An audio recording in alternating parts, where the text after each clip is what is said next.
almost dropped that. All right, last week, week 8. So for this final program, if you guys have questions specifically about the program, about anything as far as how you want to do some of the periodization, whether it be just questions you're not really understanding the actual ask, or you don't know if you should do something one way or the other way, feel free to reach out to me and I'll help you out there. I would say my biggest thing would be don't overthink it. As a young coach, I myself and a lot of young coaches I see, they'll go through, they'll read, maybe that periodization link that I sent you guys earlier, or they'll go find their own periodizations, and there's tons of different stuff to go through, and they'll try to incorporate all of that into one program. Like I said, I've done this before, and it doesn't necessarily work out. You don't need everything in one program, okay? So find what those goals are for that sport or that group that you're trying to work with. So when I'm working with a new sport, when I first started working with hockey, I went and wrote a needs analysis. So I literally wrote down, here are the energy system needs, here are the strength needs, here are the common injuries. And that's the kind of stuff I'm going to try to program it for, right? Those are the goals.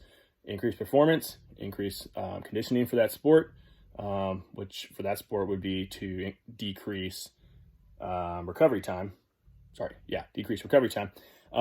And increase strength. Did I say that? Strength. Yeah, and reduce injuries.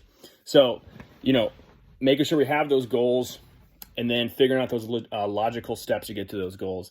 So the logical steps comes with the periodization.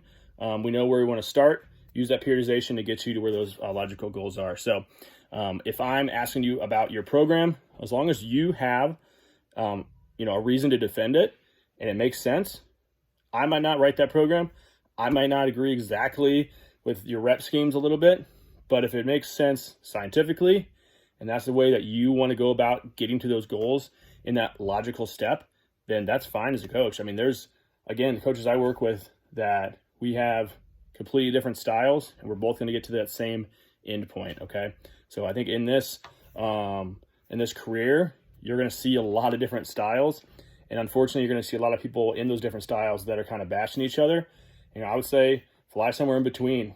Be that person that can go over and they can do that, maybe heavy powerlifting type training, and then they can go over and they can do more of that functional type training and figure out how to actually incorporate those and get the best of each of those and not just be one or the other. So, don't put too much into it. Don't overthink it, I guess is what I mean. Not don't put too much into it. Hopefully you put something into it.